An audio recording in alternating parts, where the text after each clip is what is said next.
West Bookshop this evening. We'd like to welcome you to our 13th annual performance of the life of Martin Luther King Jr. It's the great pleasure of East West Bookshop and our assembled Ananda family to welcome you here this evening. It's a wonderful, inspiring evening that you have in store. And here to tell you about it is Freeman McGilloway, the director of Ananda here in Seattle. Welcome, everyone. As Rick said, it is our 13th year, but we've changed it quite a bit, in fact 100%, to lift our script tonight from this book, which we have here outside, Death of a King by Tavis Smiley. In this book, which resonates so much with those of us here at Ananda for whom meditation is our way of life, it details the last year of King's life. The last year of his life was a very challenging year for him, and it details the inner as well as the outer struggles. Some of the statements that Tavis makes in the book, for which we have used in the script, some of them are quite revealing about those inner struggles. And so you'll find in our script that Tavis writes in the first person, in the present tense rather, not first person. And he calls, therefore, Dr. King, Doc. So when you keep hearing the reference to Doc, it's to Dr. King, as his close friends and associates called him. So we will begin then with, we'd like to ask you all to stand in a rousing chant. Nothing on earth can hold me. Rise, O my soul, in freedom. Nothing to fear anymore. So let's begin. Nothing on earth can hold me. Rise, O my soul, in freedom. Nothing on earth can hold me. Rise, O my soul, in freedom. Rise, O my soul, in freedom. Nothing to fear anymore. Rise, O my soul, in freedom. Nothing to fear anymore. Nothing on earth can hold me. Rise, O my soul, in freedom. Nothing on earth can hold me. Rise, O my soul, in freedom.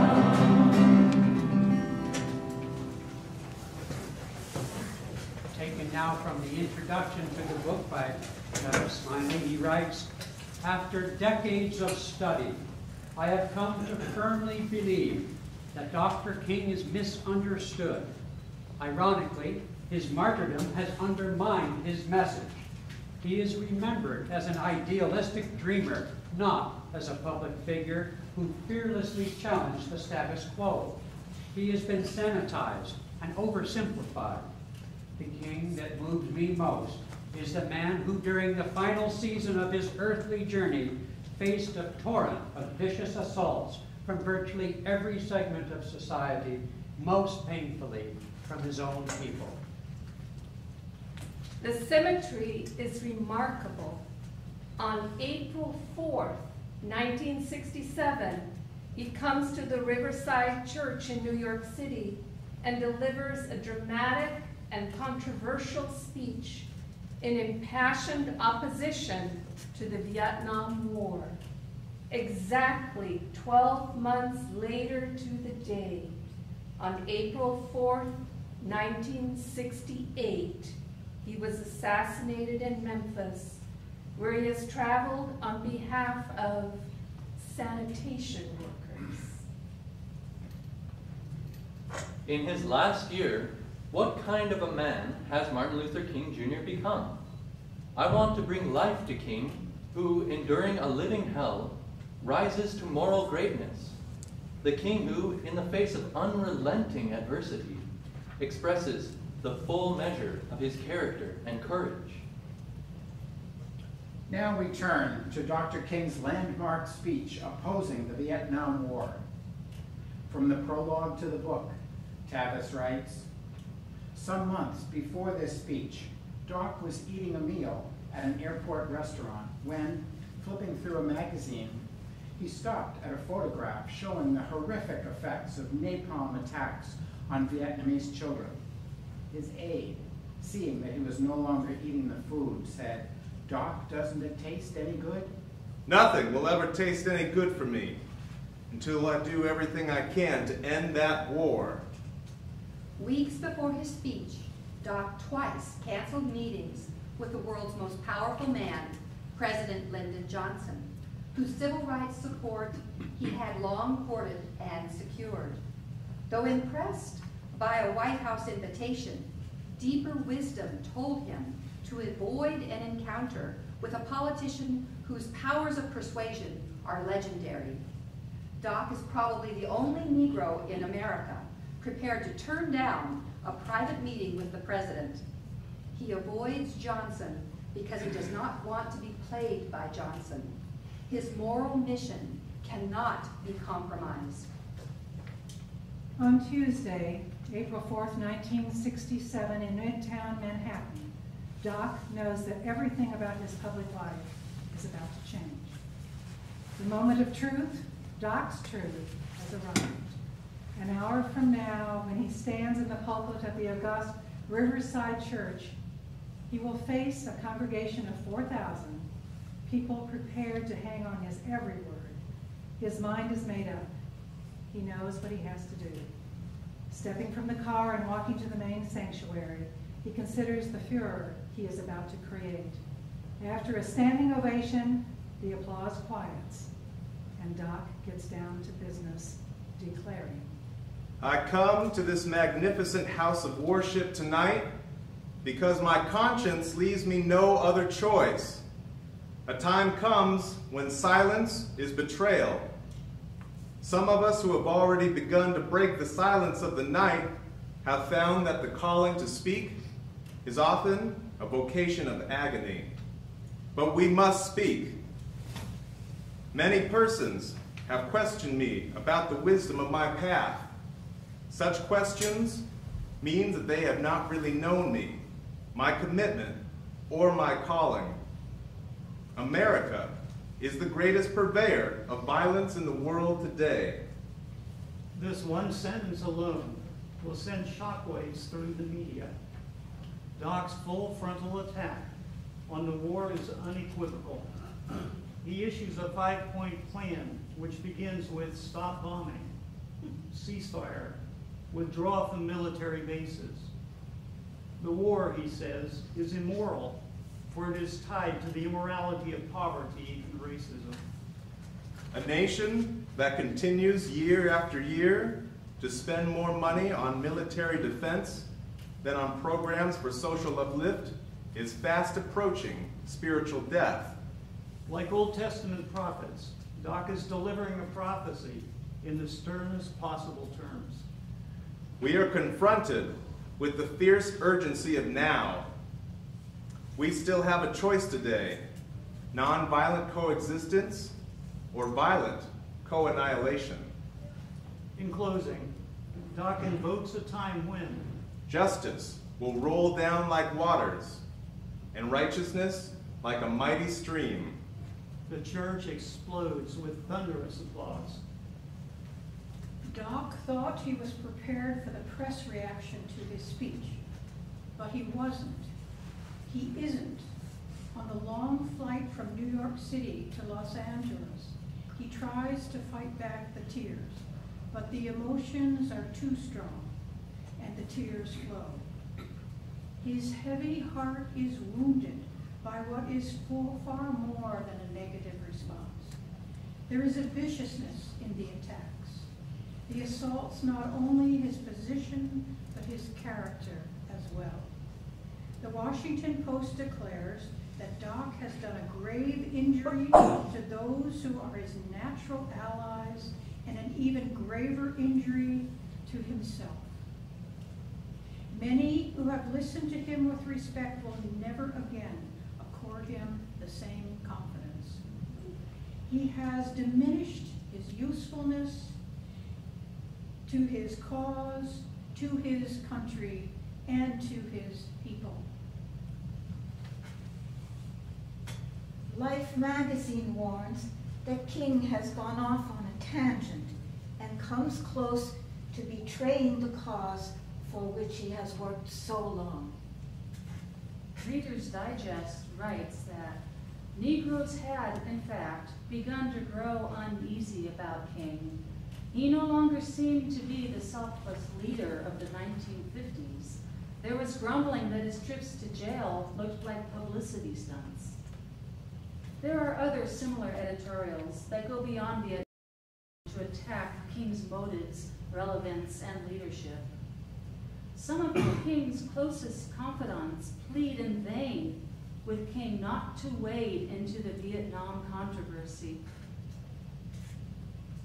Others accuse King of pride in being the most influential Negro in the United States with access to President Johnson. Others whisper that King is being influenced by communists wanting the United States to abandon its commitment to fighting communism in Vietnam. King is accused of inciting Negroes to be disloyal to the United States by refusing to be drafted or fight in Vietnam. A Harris poll indicates that 1 in every 2 blacks considers King wrong on the war question. Another 27% reserve comment.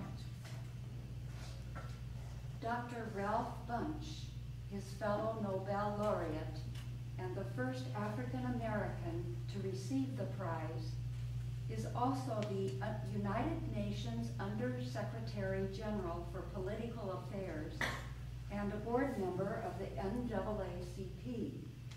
He is a solid citizen of the Black elite. A front-page New York Times story reports that Bunche supported an NAACP board position to oppose the effort to merge the civil rights and peace movements, denouncing the attempt as a serious tactical mistake. As an astute observer of the American scene, Doc knows full well that the culture wars are escalating. Young versus old, doves versus hawks. He knew that not everyone would be pleased when, with unapologetic defiance, he took on the Johnson administration.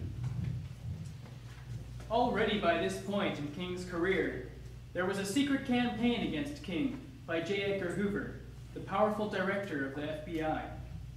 Hoover had set wiretaps to monitor phone calls by King and his aides. Hoover also planted 2 spies in King's organization, one, the treasurer, and the other, a journalist, who followed King around the country. Both were paid by the FBI. Now, after his speech in New York City opposing the Vietnam War, King faced being linked to the radical left, thus undermining his credibility with the more moderate liberals, the source of the civil rights movement's strength.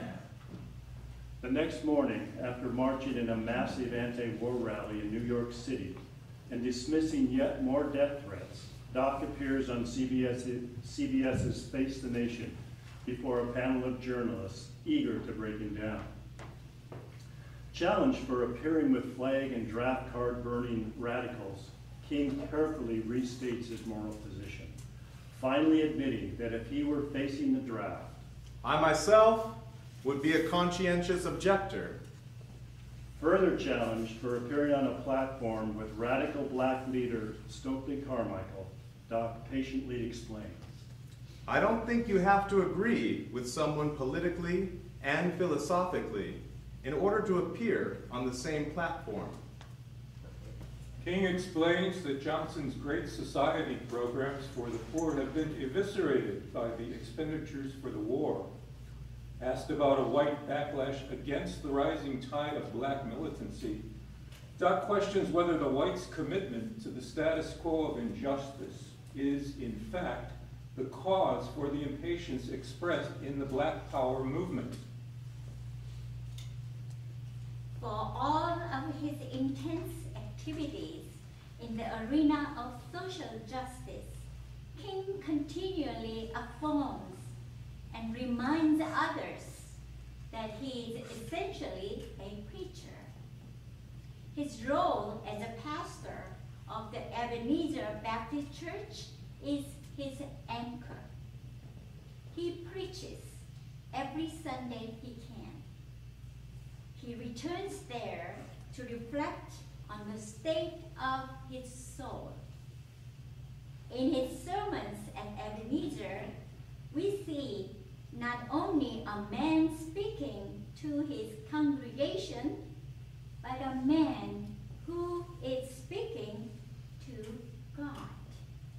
A man seeking spiritual energy to drive him forward.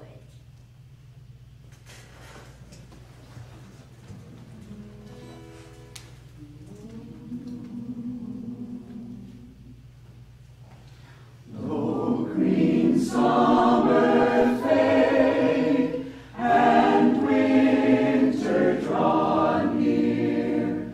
My Lord, in your presence I live without fear. Through tempest, through snows, through turbulent tide, the touch of your hand is my strength and my guide. I ask for no riches that death can destroy. I crave only thee, your love and your joy. I ask for no riches that death can destroy. I crave only thee, your love and your joy. The cancers will pass, the singing must end. I welcome the darkness with you for my friend.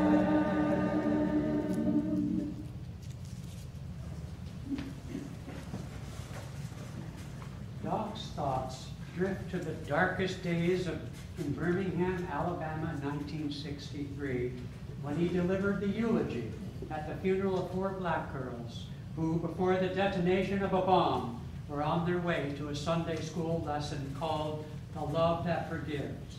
It was then that he said, Life is hard. It has its bleak and difficult moments. Like the ever-flowing waters of the river, life has its moments of drought and its moments of flood. If one will hold on, he will discover that God walks with him. God is able to lift you from the fatigue of despair to the buoyancy of hope and transform the dark and desolate valleys into sunlit paths of inner peace. The next day, the rumors about Muhammad Ali are confirmed. His anti-war stance got him banned from boxing. The 2 men, King, the Baptist pacifist preacher, and Ali, the Muslim heavyweight boxer, understand each other on a deep level. Doc applauds Ali's brave opposition to the war.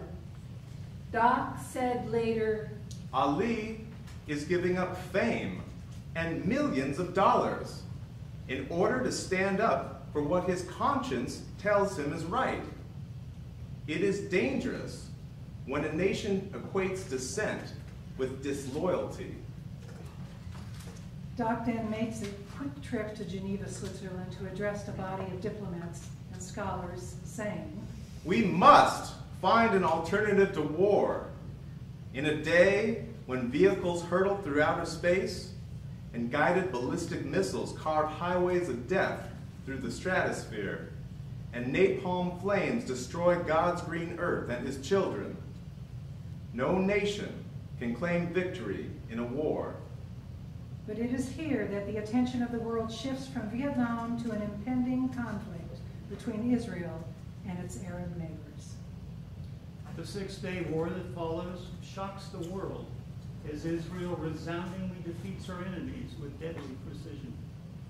Defeated also, however, is the dynamic of the Negro-Jewish coalition in America that had long fought for civil rights and more recently protested the war in Vietnam. While publicly backing Israel's self-defense, King expresses concern amongst his closest colleagues for the fact that Israel now occupies the Sinai, the Golan Heights, and the West Bank. Israel faces the danger of being smug and unyielding.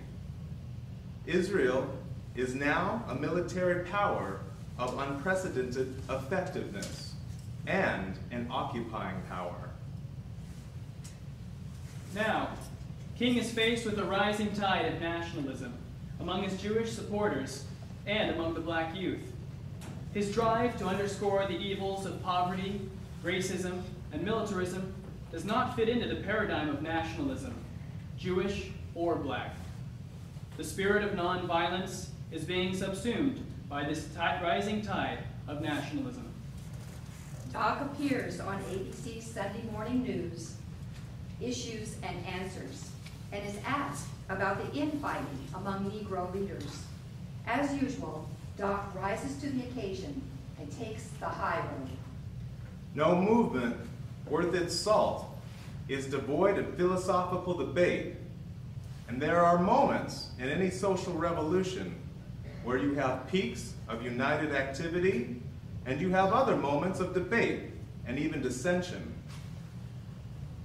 When a reporter challenges King's anti-war stance as causing the administration to withdraw its support for his civil rights efforts, Doc replies, "We have never achieved anything.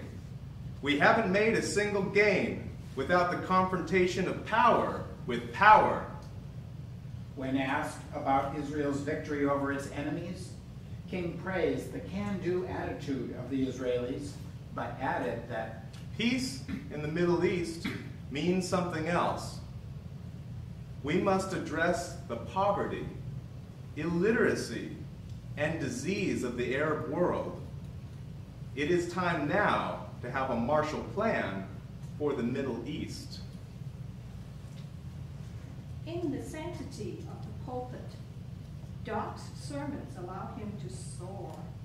They strengthen his resolve and fortify his troubled soul.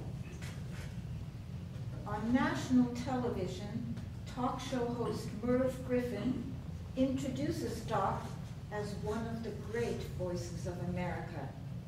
It is July 1967, and concern has once again risen at the prospect of riots in the black ghettos of America. Merv, a friendly host, nonetheless asks Doc what he thinks of the charge that protesters like him provoke civil unrest. You can't blame nonviolent demonstrators who are demonstrating for their constitutional rights when violence erupts. This is like blaming the doctor who discovers cancer in his patient for causing the cancer. We've merely brought the cancerous disease of racism out into the open. Far from being the cause of it, we are merely the catalytic agents bringing it out for everybody to see so that society can cure it. Doc is asked what the civil rights movement has ultimately done for blacks. Doc doesn't point to legislation, he points to positive self-identity. The movement, he says,